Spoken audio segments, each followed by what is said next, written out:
तो आज जो हमारा टॉपिक है वो है estimation and scheduling of software projects.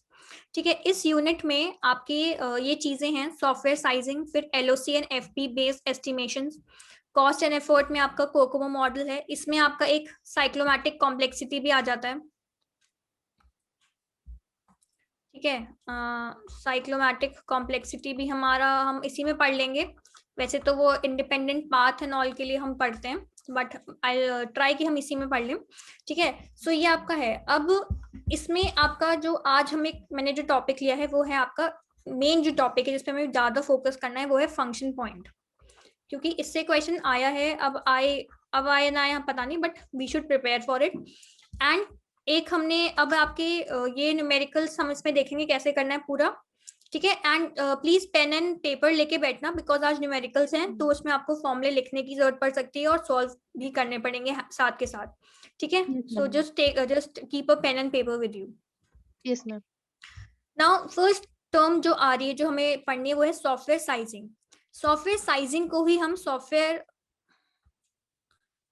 Size estimation कहते हैं। ठीक है, सो अगर वो आपसे पूछे सॉफ्टवेयर साइजिंग तो कंफ्यूज मत होना, सॉफ्टवेयर साइज एस्टिमेशन ही सॉफ्टवेयर साइजिंग है। So it's an activity in software engineering that is used to determine और estimate the size of software application. इसमें हम साइज को एस्टिमेट करते हैं कि हमारा सॉफ्टवेयर का साइज क्या होगा, हम कितना उसमें हमें क्या क्या कॉम्पोनेंट्स किस ऑर्डर में लगाने होंगे। बेसिकली इसके लिए हम सॉफ्टवेयर साइज एस्टिमेशन का यूज करते हैं। इसमें हमारे दो मेजर्स हैं जो हम पढ़ते हैं। एक है हमारा लाइन ऑफ कोड, LOC जिसे हम बोलते हैं, और एक है हमारा फंक्शन पॉइंट। ठीक है, FP। ठीक है, so line of code basically जो होता है, it count the total number of lines of source code in a project. हमारे प्रोजेक्ट में कितनी टोटल नंबर ऑफ लाइंस हैं वो कैलकुलेट करता है हमारा LOC। ठीक है, इसमें हमारी जो यूनिट्स हैं LOC में वो 3 टाइप्स की हैं, बट मोस्टली जो क्वेश्चन आता है हमारा नेट में वो KLOC से ही आता है, that is 1000 lines of code. के को हम 1000 को हम K से रिप्रेजेंट करते हैं, तो KLOC is 1000 lines of code. फिर हमारा NLOC that is non comment lines of code. मतलब कि आपने ध्यान दिया होगा कि जब हम कभी प्रोग्राम लिखते हैं तो उसमें what we do is we write a program and then we mention some comments, right. तो NLOC बेसिकली नॉन कमेंट, जो भी लाइंस जो कमेंट नहीं है, कमेंट की फॉर्म में नहीं है, वो आएंगे आपकी non comment lines of code. फिर KDSI, thousands of delivered source instruction. जितने भी हम प्रोग्राम में अपने इंस्ट्रक्शंस दे रहे हैं, जितने भी हमने सोर्स को इंस्ट्रक्शन दिए हैं, वो सारे हमारे KDSI में काउंट हो जाएंगे। बस जो हमारे एग्जाम में जिसमें हमें फोकस करना है वो है KLOC, 1000 लाइंस ऑफ कोड। ठीक है, तो ये तो आपका LOC हो गया। इसमें तो इतना कुछ टफ है नहीं, बस इसमें simply number of lines of source code कितनी होती है प्रोजेक्ट में वो हम काउंट करते हैं। जो अब इंपॉर्टेंट चीज है वो है फंक्शन पॉइंट एनालिसिस। ये पूरा ना इसका एक हाँ, ये पूरे इसके स्टेप्स हैं कि कैसे हमें कैलकुलेट करना है function point, that is FP। तो FP है क्या? In this method the number and type of functions supported by the software are utilised to find function point count. इसमें हम एक चीज होती है फंक्शन पॉइंट काउंट, जो हमें लास्ट में कैलकुलेट करनी होती है। ठीक है, इसमें सबसे पहले क्या है? Count the number of functions of each propose type. अब ईच प्रपोज टाइप में क्या है कि हमारे पास 5 टाइप्स हैं इनपुट की, जो हम इनपुट हमें मिल रहा है जहां से, जो हमारे फंक्शंस हैं, तो उस पे हमें काउंट करना है। फिर हमें एक unadjusted function point UFP calculate करना है। फिर हमें टोटल डिग्री ऑफ इन्फ्लुएंस की, हर फैक्टर का कितना इन्फ्लुएंस हो रहा है हमारे फंक्शंस पे, और क्या हमें रिजल्ट आ रहा है, टोटल क्या इन्फ्लुएंस हो रहा है पूरा, तो हमें वो कैलकुलेट करना है। फिर हमें कंप्यूट करना है वैल्यू एडजस्टमेंट फैक्टर VAF, और फिर हमें फाइंड करना है फंक्शन पॉइंट काउंट। ठीक है, यहाँ तक क्लियर? ये 5 चीजें क्लियर है। अब इसको डिटेल में मैं आगे बढ़ाऊंगी। ये क्लियर है आपको 5 चीजें? Yes ma'am. Once explain TDI. Sorry, total degree of influence. Yeah. सी इसमें क्या है कि यहाँ पे ना हमारी कुछ अभी जैसे, अभी आप आगे वेट करो बस थोड़ा, अभी जब ये पॉइंट आएगा तो मे बी आपको अच्छे से समझ में आ जाएगा। ठीक है, जस्ट फॉर 5 मिनट्स वेट करो। भी नेक्स्ट स्लाइड में मैंने इसको बहुत अच्छे से एक्सप्लेन कर रखा है कि इसमें क्या क्या जरूरत होती है। And let me keep notes. देखो, अब जो हमारा count the number of functions of each propose type, इसमें हमारे 5 टाइप्स की इनपुट्स और आउटपुट्स दे रखे हैं। बेसिकली ये है find the number of functions belonging to the following types. अब हमारे कुछ टाइप्स हैं। क्या? पहला है एक्सटर्नल इनपुट। इनपुट का मतलब वो कि वो फंक्शंस जिससे डेटा एंटर हो रहा है सिस्टम में, ठीक है। इनपुट का मतलब जो हम ले रहे हैं, so it is the functions जो डेटा को एंटर करा रहे हैं सिस्टम में। External outputs, it talks about the functions जो डेटा को एग्जिट, जो डेटा को डिस्प्ले या एग्जिट करा रहे हैं सिस्टम से, ठीक है। External inquiries, they leads to data retrieval from system. Data को रिट्रीव करने के लिए क्या क्या हमने फंक्शंस यूज किए हैं उसको हम बोलते हैं एक्सटर्नल इंक्वायरीज। इंक्वायरी मतलब कुछ जैसे ना, इंक्वायरी मींस पूछताछ करना। सो डेटा रिट्रीवल कैसे हो रहा है, it is used to inquire that कि सिस्टम से हम डेटा रिट्रीव कैसे कर रहे हैं। फिर आती है हमारी इंटरनल फाइल्स। इंटरनल फाइल्स वो फाइल्स होती हैं जो सिस्टम में मेंटेन्ड होती हैं, logical files maintained within the system, ठीक है। इसमें लॉग फाइल्स की बात नहीं हो रही, लॉजिकल फाइल्स की बात हो रही है। फिर आपका एक्सटर्नल इंटरफेस फाइल्स, ये वो लॉजिकल फाइल्स हैं या एप्लीकेशंस हैं जो सिस्टम यूज कर रहा है, ठीक है। ये 5 चीजें क्लियर हुई। इनपुट, एक्सटर्नल इनपुट जो फंक्शंस जो रिलेट कर रहे हैं data entering the system. External output, functions related to data exiting the system. External inquiries, जो डेटा रिट्रीवल कैसे हो रहा है सिस्टम से वो बताता है। इंटरनल फाइल्स, वो फाइल्स जो सिस्टम के अंदर ऑलरेडी मेंटेन्ड हैं। और एक्सटर्नल इंटरफेस फाइल्स, वो जो सिस्टम से यूज कर रहा है, वो लॉजिकल फाइल्स या वो applications that are being used by the system, ठीक है। ये 5 चीजें हैं इसमें। तो ये हमें कैलकुलेट करना होता है। बेसिकली ये 5 चीजें हमें दी होती हैं। जब भी हमारा क्वेश्चन आता है फंक्शन पॉइंट का, तो हमें ये 5 चीजों की वैल्यूज दी होती हैं, वो हमें बता देते हैं पहले से ही कि कितने आपके एक्सटर्नल इनपुट्स की वैल्यू क्या है, एक्सटर्नल आउटपुट की वैल्यू क्या है, ये सब हमें दिया होता है। Next is UFP, unadjusted function point. अब ये कैसे कैलकुलेट होता है, ये आपने देखा भी, ये हमें 5 कैटेगरीज हमें दे रखी थी ऑलरेडी, हमने पढ़ी अभी। इसकी कुछ टेबल है ये आपकी, ये वेटेड सम है इसके कुछ, ठीक है। कि अगर इनकी वैल्यू सिंपल है, अगर हमें क्वेश्चन में ये मेंशन्ड है कि हमारे जो इनपुट्स हैं वो सिंपल हैं, तो सिंपल मतलब सपोज आपसे क्वेश्चन में उन्होंने बोला कि जितने भी हमारे फंक्शन टाइप्स हैं, जितने भी फंक्शन टाइप हैं वो सारे के सारे सिंपल हैं, ठीक है। तो इसका मतलब कि हम इस वाले कॉलम को फोकस देंगे, हम सारी ये वाली वैल्यूज लेंगे, ठीक है। एक्सटर्नल इनपुट्स में सिंपल की वैल्यू है 3, एवरेज की वैल्यू है 4, कॉम्प्लेक्स की वैल्यू है 6। तो ये वो आपको मेंशन करेंगे कि क्या टाइप क्या है, उनकी कैटेगरी क्या है, ये आपको पूरी टेबल लर्न करनी होगी, ठीक है। अब इसकी एक ट्रिक मैं बताती हूँ क्या है। आपको ये याद रखना है कि सबसे पहले आएगा इनपुट, ठीक, फिर है आउटपुट। ये आपको बस ये ऑर्डर याद रखना है टेबल बनाने के लिए। फिर आपकी है इंक्वायरी, फिर आपकी ILF, इंटरनल लॉजिकल फाइल्स, और फिर आपकी एक्सटर्नल इंटरफेस फाइल EIF। ये आपको बस ये वाला मैनर याद रखना है। इसके बाद क्या है, यहाँ पे आपको ये पता है कि ये सिंपल है, ये एवरेज है और ये कॉम्प्लेक्स है। अब देखो इनपुट की वैल्यू और इंक्वायरी की वैल्यू सेम है, 3 4 6 3 4 6, ठीक है। यहाँ पे 3 है, यहाँ पे 3 है, इनके बीच में इनकी एक ऐड करके आ जाएगा 4। यहाँ पे 4 है, यहाँ पे 4 है, इनको एक ऐड करके आ गया 5। यहाँ पे 6 है, यहाँ पे 6 है, इनको एक ऐड करके आ गया 7। ये आपकी आउटपुट की वैल्यू हो गई, ठीक है। आप ऐसे ये इतना क्लियर हुआ।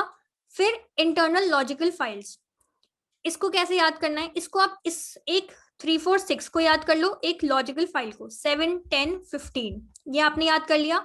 एक्सटर्नल इंटरफेस में ये वैल्यू यहाँ आ गई, ये वैल्यू यहाँ आ गई, और यहाँ पे हमारा 5 आ जाएगा। सारी टेबल याद नहीं करनी, बस कुछ कुछ वैल्यूज याद कर लो। तो अगर कोई आपसे पूछे कि टेबल बनाओ, टेबल आपको टेबल दी नहीं होगी ये वाली, ठीक है, पेपर में, तो आप क्या करो, टेबल याद कर लो और पहले जाके एक साइड में टेबल, भले इसका क्वेश्चन आए ना आए, बना लो। तो अगर आपको, मैं यहाँ पे बना रही हूँ, आप अपनी कॉपी में बनाओ, बिना मतलब ट्रिक से बनाओ। तो यहाँ पे हम लिख लेंगे सिंपल, यहाँ हो गया हमारा एवरेज, एंड यहाँ हो गया हमारा कॉम्प्लेक्स, ठीक है। यहाँ पे हमारी टाइप क्या क्या हो गई, पहली हमारी है इनपुट, दूसरी हमारी है आउटपुट, फिर हमारी है इंक्वायरी, फिर हमारी है इंटरनल लॉजिकल फाइल्स, और फिर एक्सटर्नल इंटरफेस फाइल्स। ठीक है, ये हमने टेबल बना ली। अब हमें पता है कि इनपुट में सबसे पहले हमें इनपुट याद रखना है, दैट इज 3, 4 और 6, ये पता है हमें। अब हमें ये पता है कि ये आई और ये इंक्वायरी, इनपुट और इंक्वायरी सेम है, तो हम यहाँ पे भी सेम वैल्यू कॉपी कर देंगे, 3, 4 एंड 6। फिर हमें पता था कि आउटपुट में इन दोनों के बीच की एक प्लस करके हमें वैल्यू लिखनी है, तो 3 + 1 इज 4, 4 + 1 इज 5, 6 + 1 इज 7। तो ये हमारी आधी टेबल कंप्लीट हो गई। फिर हमने आईएल याद किया था कि यहाँ पे 7 है, यहाँ पे 10 है और यहाँ पे 15 है। ये हमें याद कर लेना आप लोग, ठीक है। या अगर भूल जाओ, मान लो आपको यहाँ याद आए यहाँ पे क्या वैल्यू है, तो इन दोनों को ऐड कर लेना, 4 + 3 7, फिर 5 + 4, या फिर एक इसकी ट्रिक बहुत कॉम्प्लिकेटेड हो जाएगा कैलकुलेशन, इसलिए मैं आपको बोल रही हूँ कि ये वाली चीज याद कर लेना। वरना तो आप ऐसे भी याद कर सकते हो कि 4 + 3 इज 7, ठीक है, 5 + 4 + 1 इज 10, 7 + 6 इज 13 + 2 इज 15, ऐसे भी याद कर सकते हो आप, ठीक है। तो ये भी एक तरीका है याद करने का। उसके बाद अब नेक्स्ट टेबल हमें पढ़नी है। नेक्स्ट हमारी लास्ट वैल्यू क्या हुआ जी, यहाँ पे हमें पता था कि ये वैल्यू यहाँ आ जाएगी, ये वाली वैल्यू यहाँ आ जाएगी और यहाँ पे हमें 5 आ जाएगा। तो ऐसे हमारी पूरी टेबल बन जाएगी, ठीक है। ये इजी है, आपको समझ में आ गई टेबल कैसे याद करनी है? Yes, ma'am. Ma'am, what is the meaning of inquire? Would that terms type under the type inquiry में that मतलब all ये the होता है terms? कि जैसे कि इसमें हमें मेंशन है ना कि हमें, आपने इंग्लिश में आपने सुना होगा इंक्वायर करना, मतलब कि किसी से पूछना, ठीक है। तो इसमें मतलब है कि डेटा को हम सिस्टम से रिट्रीव कैसे करें, वो फंक्शंस जो हमें एक्सटर्नली, हमें कुछ डेटा चाहिए जो हमारे सिस्टम में है, तो वो फंक्शंस जो हमें हेल्प कर रहे हैं डेटा रिट्रीव करने में, तो that comes under external inquiries. उसमें हमारा सिस्टम कुछ चेंज नहीं हो रहा है, हमें बस डेटा सिस्टम से मिल रहा है, that is only external inquiry. हम बस इंक्वायरी चाह रहे हैं, हम बस कुछ इंफॉर्मेशन चाहिए हमें सिस्टम में से और वो हम ले रहे हैं, बस सिंपल इतना ही मतलब है, ठीक है।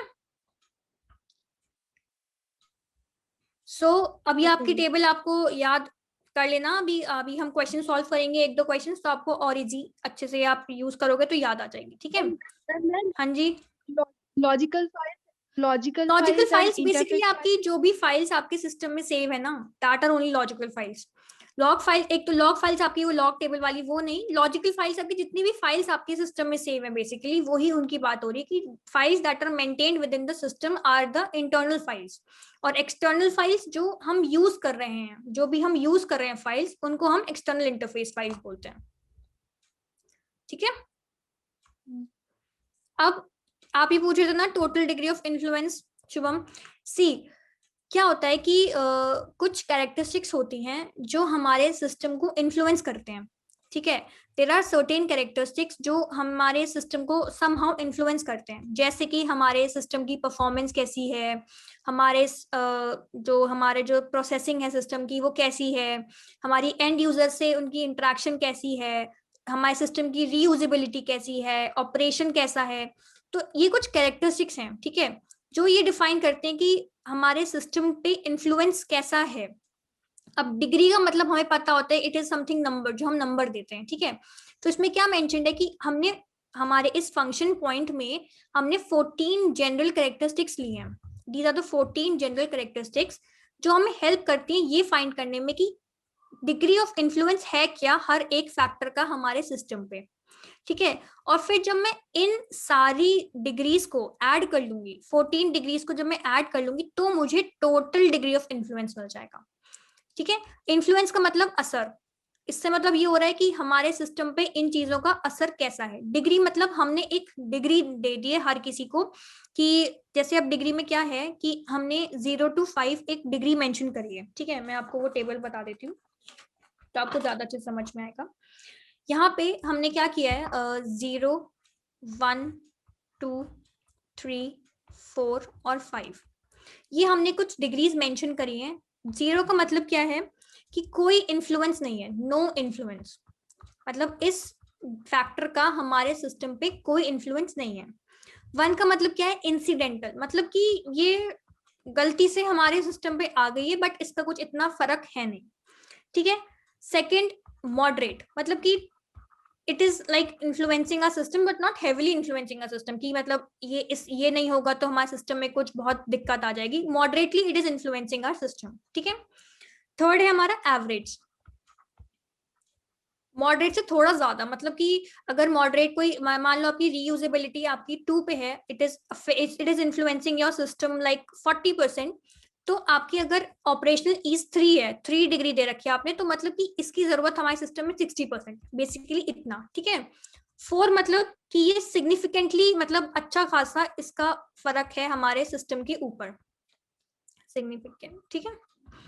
और फिफ्थ हो गया हमारा एसेंशियल, कि ये वाले फैक्टर जो है हमारे सिस्टम के लिए एसेंशियल है, ठीक है। ये चीज क्लियर हुई। So degree of influence basically वो मेंशन करता है कि हमारी जो ये 14 कैरेक्टरिस्टिक्स हैं, ये हमारे सिस्टम को कितनी इफेक्टिव, कितना इन्फ्लुएंस कर रही हैं। और टोटल डिग्री ऑफ इन्फ्लुएंस, जब हम इन सारी 14 वैल्यूज की डिग्री को मल्टीप्लाई करके ऐड कर देते हैं जब आपस में, तो it gives us the total value of TDI। इसकी रेंज जो है वो 0 to 70 जाएगी। कैसे मैक्सिमम 70 कैसे?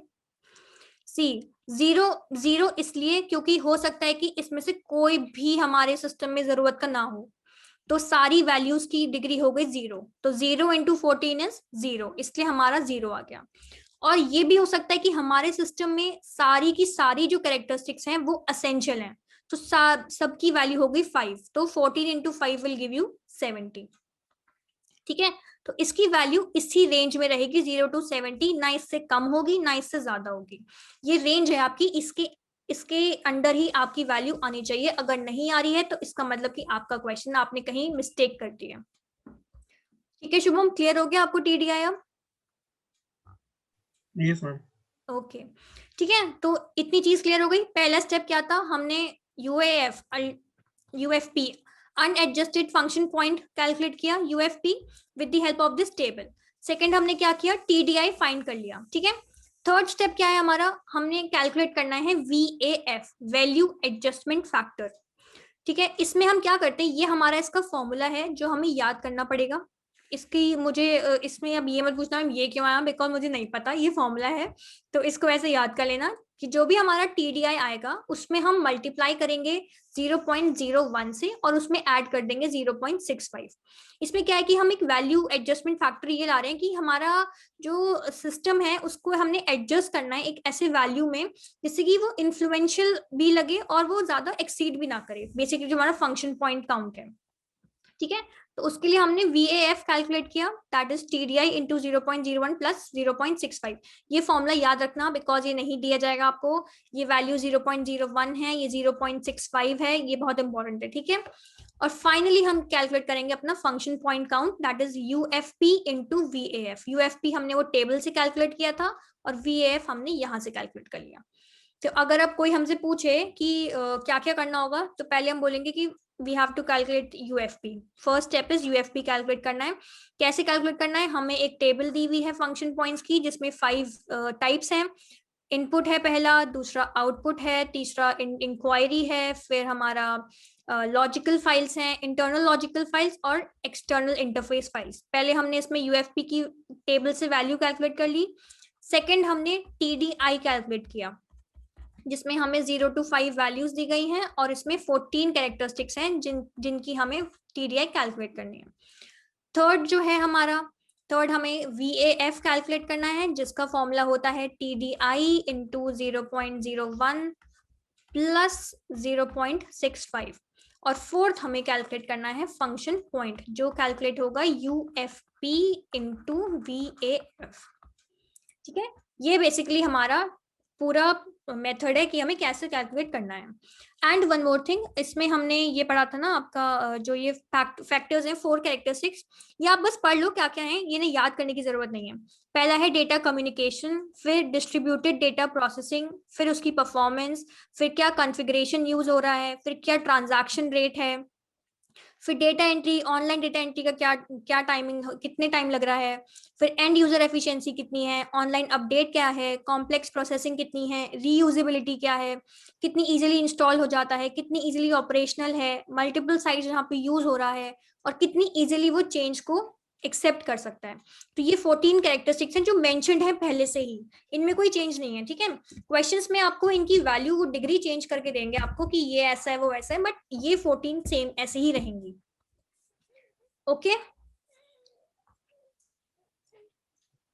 ये स्टेप्स आपको क्लियर हो गए, ऑल 4 स्टेप्स।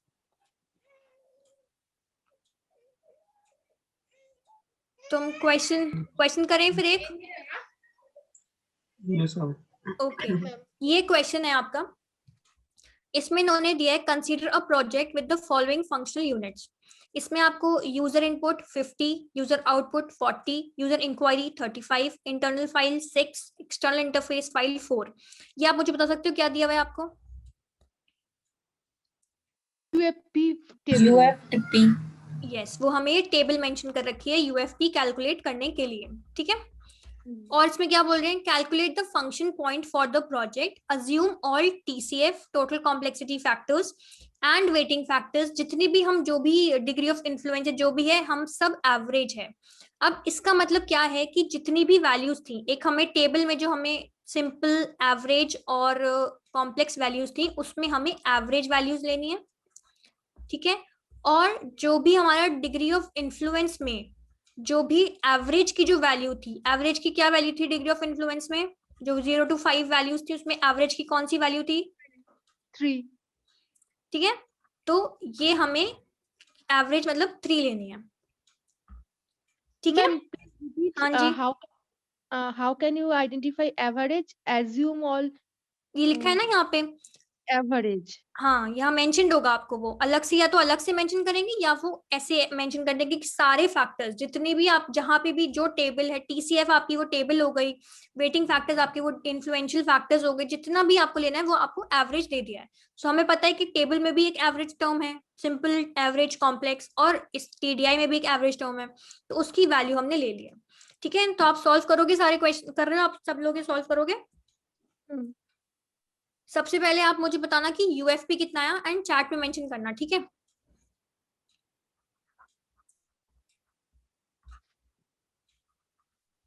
टेबल याद है या मैं लिख दूं यहाँ पे? याद है। याद है, ओके।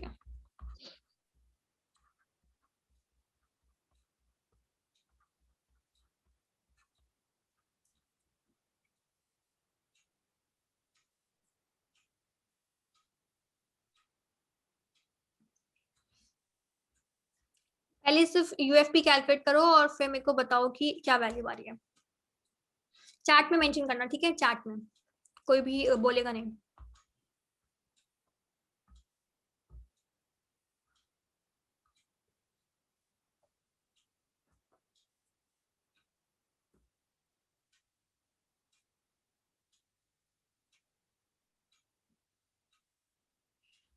आपको पता है ना कैसे सॉल्व करना है पार्ट यूएफपी वाला? सी देखो, हाँ मुझे लग रहा था कि मैं भूल गई बताना, तो हो सकता है गड़बड़ हो। सी ओके ओके, इधर सब इधर फोकस करो प्लीज। यहाँ पे यूजर इनपुट की आपने आप क्या वैल्यू ले रही है, आप ली है आपने एवरेज की 4। 4, ओके। यूजर आउटपुट की क्या वैल्यू होगी? 3 ना 5 5, ओके। यूजर इंक्वायरी की क्या वैल्यू होगी? 4 4। इंटरनल फाइल की क्या वैल्यू होगी? 7 10। और एक्सटर्नल की क्या वैल्यू होगी? 7। 7, ओके। अब इसको हमने कैलकुलेट कर लिया, ये लिपिका ने जो लिखा है वो यही है 200, ये भी आपका 200, ये आपका आएगा 35 4 इज 140, फिर ये आपका हुआ 60 और ये आपका हुआ 28। अब जो यूएफपी है वो इन सब का टोटल हो जाएगा, ठीक है। मुझे लग रहा था कि मैं बताया नहीं है ये इन सब का जो आपकी फाइनल वैल्यूज आई है इन सबको टोटल करके आपका यूएफपी आ जाएगा, ठीक है। सो इन सबको जब आप टोटल करोगे तो जो आपकी वैल्यू आएगी वो आएगी 628, ठीक है। ये पॉइंट यूएफपी क्लियर हो गया। क्लियर। अब टीडीआई कैलकुलेट करना है, टोटल डिग्री ऑफ इन्फ्लुएंस। बताएं क्या होगा टीडीआई, चैट में बताना, ओके, बोलना नहीं कोई भी।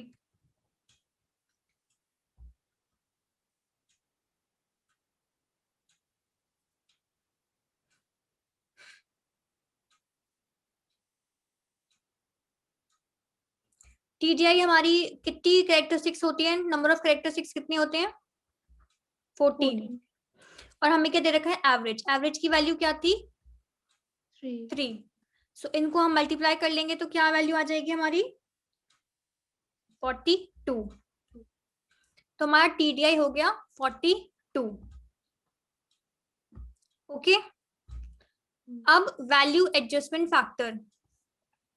वैल्यू एडजस्टमेंट फैक्टर का फॉर्मूला क्या है? TDI into 0.01 plus 0.65।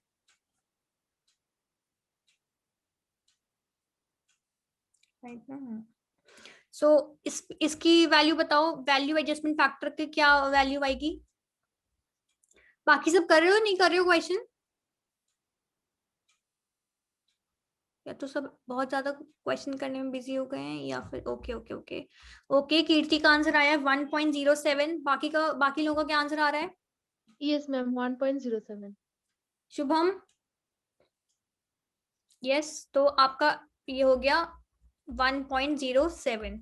अब आपका फंक्शन पॉइंट क्या होगा? फंक्शन पॉइंट क्या होता है? UFP into VAF। तो फंक्शन पॉइंट की वैल्यू क्या आई?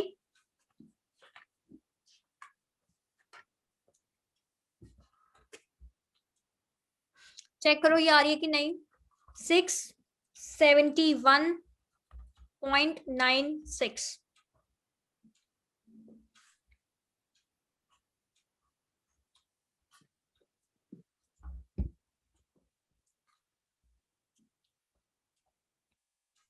ये है फाइनल आंसर।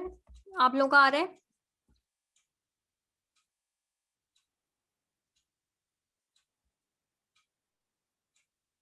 Yes, ma'am. बाकी सब? यस। कीर्ति, महेश, आप कर रहे हो क्वेश्चन? Yes, ma'am. और महेश क्लास में है? महेश आप मैसेज पे बता दो अगर आपको समझ में आ रहा है कि नहीं चैट में। पता नहीं महेश का कनेक्शन सही हुआ कि नहीं। चलो ओके। तो ये आपको क्लियर हुआ कैसे सॉल्व करते हैं वाले क्वेश्चन? अब एक नेक्स्ट क्वेश्चन मैं देती हूँ आपको। ये आपका प्रीवियस ईयर का क्वेश्चन है। ये है आपका क्वेश्चन विजिबल है सबको? Yes, ma'am. ओके, सो इसमें कह रहे हैं consider a software project with the following information domain characteristics for calculation of function point metric. Input 30, external output 60, external inquiry 23, number of files 8, number of external interfaces 2। हर चीज को इन्होंने एक alphabet से वो कर दिया है कैरेक्टराइज। आई आपका इनपुट है, तो इसमें उनको complexity waiting factors already mention कर रखे हैं। Troubling audio accessing ma'am. Okay, तो महेश आपको समझ में आ रही है, मतलब क्लास समझ में आ रही है? इस क्वेश्चन में इन्होंने ऑलरेडी जो है आपको सारे फैक्टर्स ना दे रखे हैं, तो आपको टेबल की जरूरत नहीं पड़ेगी। बहुत रेयर ऐसा होता है, बट इट्स गुड कि इन्होंने इसमें मेंशन कर रखा है कि आपके फैक्टर्स क्या क्या हैं। ठीक है। It is also given that out of 14 value adjustment factors that influence the development effort, 4 factors are not applicable. Each of the other 4 factors have value 3 and each of the remaining factors have value 4. तो अब आपको बताना है कि function point metric की value क्या होगी। Question समझ में आया आप लोगों को कि वो क्या कह रहा है?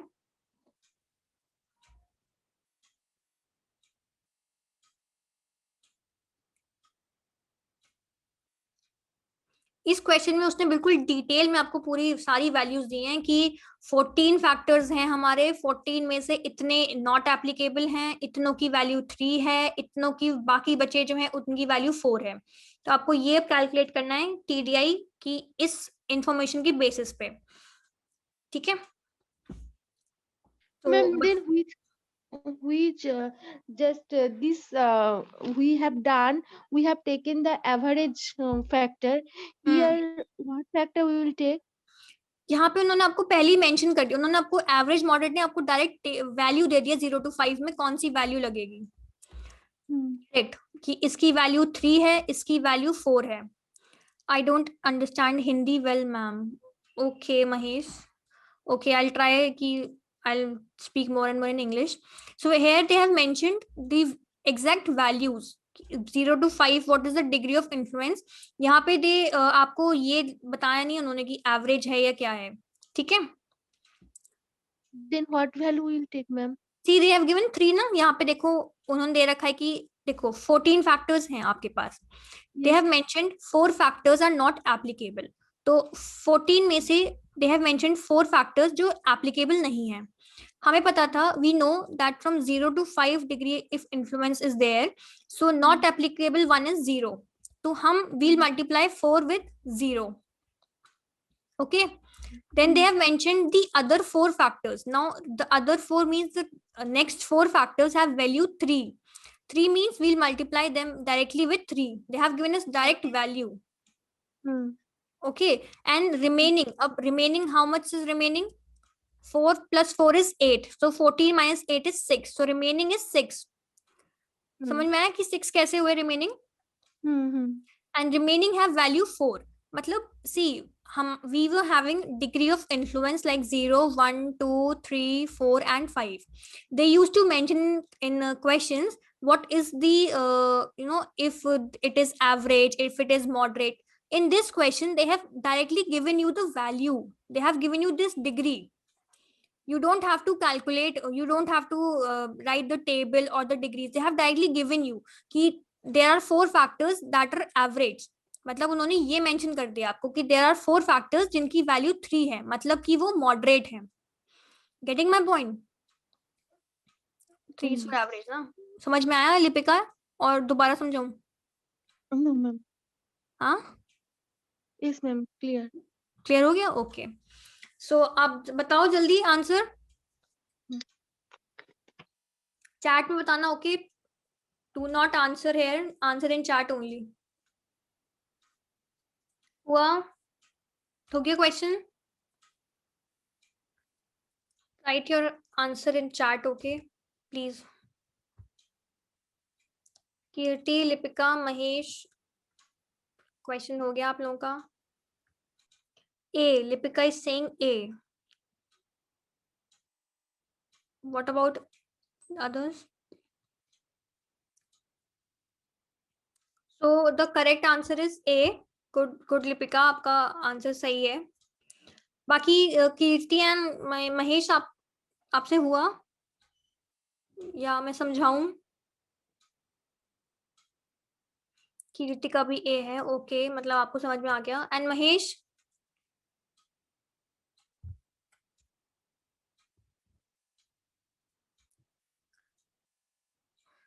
तब तक महेश आंसर कर रहे हैं. सो ये आपको क्लियर हो गया ना, ये वाला क्वेश्चन कैसे करना है फंक्शन पॉइंट का? तो if now they will give you direct values, then also आप सॉल्व कर लोगे. If they give you just mention you कि the values are average, simple या क्या, then also you will be able to do the question, right? चलो Mahesh, please आप chat में बता दो क्वेश्चन हुआ कि नहीं. तब तक I am just giving some. हाँ जी. Ma'am, last lines that influence the development effort, 4 factors are not applicable. From this line, we can decide that which factor is multiplied by which number. yes. मतलब they have given you. No ma'am, Mahesh तो मैं चलो एक बार महेश के मैं बता ही देती हूँ पूरा कैसे करना है. सी, यहाँ पे what they have given you is कि number of external input is 30, है ना. और यहाँ पे दे हैव मेंशन्ड कि for I they have written कि you have to indicate inputs with I. ठीक है. So there they have mentioned 30 and here they are giving you the value of I as 4. So you will multiply 30 with 4. Similarly for O is your output. They have mentioned 60 multiplied by 5 because they have mentioned here कि value आपको जो complexity weighting factors you have to take is 5. Then for E, that is your inquiries, you have to take 4. For F, you have to take 10 and for N, that is your interfaces, you have to take 7. ठीक है. So when you will multiply them and add all these, जब you will perform addition on them. So your answer will be 606. ठीक है, तो 606 is your UFP, unadjusted function point. ठीक है, अब what they have mentioned is कि यहाँ पे they are saying कि further they have mentioned here, it is also given that out of 14 value adjustment factors, 14 value adjustment factors that influence the development effort. Influence से आप समझ में आ गए, degree of influence, we are talking about degree of influence. 4 factors are not applicable. When I told you about the degrees 0, 1, 2, 3, 4, 5, I told you 0 is for not applicable. When the value is 0, it means it is not applicable. So here they've mentioned that the factors are not applicable, matlab the value is 0. So 4 factors means out of 14, 4 is multiplied with 0 because they have no effect or no influence on the system. Then each of the other 4 factors. Now they're talking about next 4 factors. Some other next 4 factors have value 3. They have mentioned you the direct value here. So you just have to multiply it. So 4 multiplied by 3. So here you will get the answer as 0. Here you will get 12. Now remaining factors. Remaining factors, how many factors are remaining? 4 plus 4, 8. When you minus 8 from 14, you will get 6. They have value 4. So we'll multiply 6 by 4 and what answer we'll get is 24. So what will be your TDI, total degree of influence? It will be 36. Okay? Then now we know what we'll calculate next is value adjustment factor. We know the formula 36 TDI into 0.01 plus 0.65. This is the prescribed formula and you have to learn it by heart. Okay, so when you solve it, you will get 1.01 as your answer. Now what will be your FP, function point metric? It will be UFP, that is 606 into 1.01. That will give you 612.06. So this becomes your answer. Now clear, Mahesh?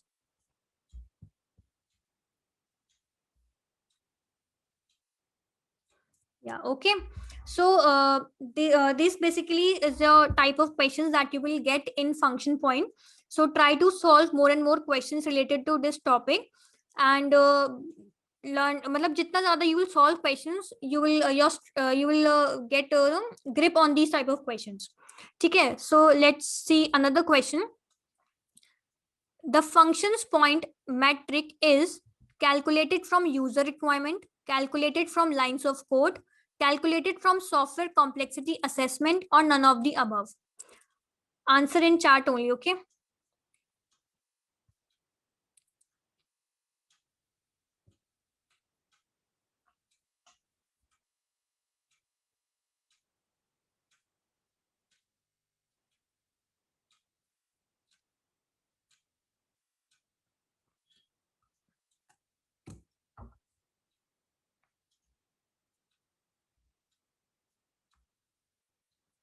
A.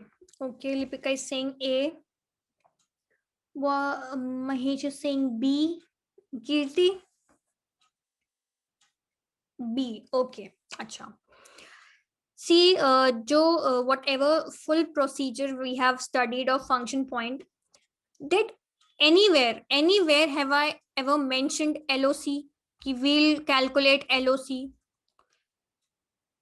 कहीं भी पूरे entire process में, whether I have to calculate UFP, whether I have to calculate total degree of influence, whether I have to calculate VAF, कहीं भी इस पूरे procedure में LOC का use हुआ है anywhere? No. महेश एंड कीर्ति, कहीं भी यूज हुआ है लाइन ऑफ कोड का? नहीं हुआ ना, तो लाइन ऑफ कोड तो होगा ही नहीं आंसर. ठीक है, बिकॉज लाइन ऑफ कोड तो हमने यूज ही नहीं किया. No where we have use line of code. Line of code is a method for size estimation, but it is not used in function point.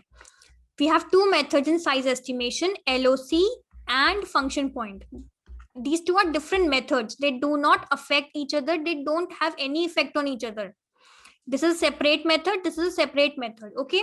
So B is cut B is not the answer. Now user requirement. Lipika, have I told you anywhere कि user की requirements के basis पे हम function point calculate कर रहे हैं? कहीं भी वर्ड आया है requirements, user requirements? User requirement तो बेसिकली वो तो अपना यूजर आपको रिक्वायरमेंट देता है and then he tells you to make a software. जो आप फंक्शन पॉइंट कैलकुलेट करते हो वो यूजर के पॉइंट ऑफ व्यू से नहीं होता है, वो आप अपने पॉइंट ऑफ व्यू से करते हो क्योंकि आपको साइज एस्टिमेट करना है अपने सॉफ्टवेयर का. It has nothing to do with user requirement. It is calculated from software complexity assessment that influence factors, characteristics. जो हमने characteristics पढ़ी थी अभी previously, these characteristics were of software. ये सिस्टम की characteristics थी. ये कहाँ पे ये requirements थोड़ी थी यूजर की. These were the characteristics of software system, characteristics of system. कि वो उसकी परफॉर्मेंस कैसी है, उसका ट्रांजैक्शन रेट कैसा है, वो online update. These all are characteristics of a system. It is not characteristics of user requirement या किसी से कैलकुलेट करता है. इनपुट कितने हैं, आउटपुट कितने हैं, इंक्वायरीज कितनी है, नंबर ऑफ फाइल्स कितने हैं, ये यूजर की रिक्वायरमेंट थोड़ी है. ये तो सिस्टम बता रहा है ना कि सिस्टम ने कितने इनपुट्स, कितने फंक्शंस हैं जो इनपुट के लिए हैं, कितने आउटपुट के फंक्शंस हैं, कितने इंक्वायरीज के फंक्शन हैं, हर कैरेक्टरिस्टिक की कितनी कॉम्प्लेक्सिटी है. सो it is the correct answer for this will be calculated from software complexity assessment. हम सॉफ्टवेयर की कॉम्प्लेक्सिटी, बेसिकली जो पूरा फंक्शन पॉइंट हम कैलकुलेट करते हैं, यू मस्ट हैव नोटिस कि यूएफपी में भी हम कॉम्प्लेक्सिटी देखते हैं कि वो सिंपल है या वो एवरेज है या वो आपके हाई है या कॉम्प्लेक्स है. Similarly in TDI भी we see the degree of influence basically कि वो 0 रेंज में है, 1 रेंज में है, 2 में है, 3 में है, 4 में है, 5 में है. So basically we're talking about the complexity of the software. It has nothing to do with user requirement or line of code. Okay, so correct answer for this is calculated from software complexity assessment. Now this is a question जो हमने कल topic पढ़ा था, CMM model. याद है CMM? भूल तो नहीं गए?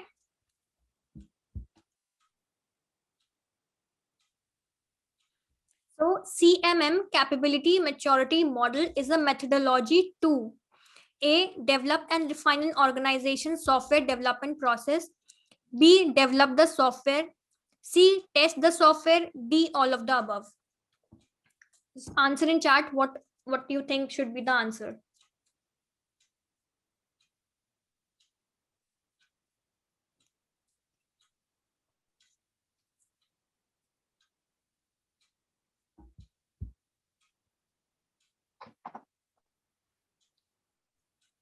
C. Okay. महेश, आपने कल की क्लास की थी? Mahesh, did you attend the yesterday's class? Have you attended yesterday's class? No, तब भी आप गलत बता रहे हो. टेस्ट तो अभी हमने पढ़ा ही नहीं है सॉफ्टवेयर का टेस्टिंग, तो सीएमएम टेस्टिंग के लिए तो हो ही नहीं सकती. ठीक है, अब कैपेबिलिटी मैच्योरिटी मॉडल. ठीक है, बेसिकली कीर्ति ए बोल रही है और लिपिका बी बोल रही है. अच्छा Lipika, whenever we develop a software, do we follow capability maturity model or we follow SDLC? SDLC, right? तो CMM क्यों बोला आपने? CMM नहीं होगा इसका आंसर. CMM बेसिकली सॉफ्टवेयर की क्वालिटी के लिए हमने पढ़ा था, राइट? CMM जो है हमारी क्वालिटीज होती है, इसमें 5 लेवल्स होते हैं, इसके लिए हमने पढ़ा था CMM.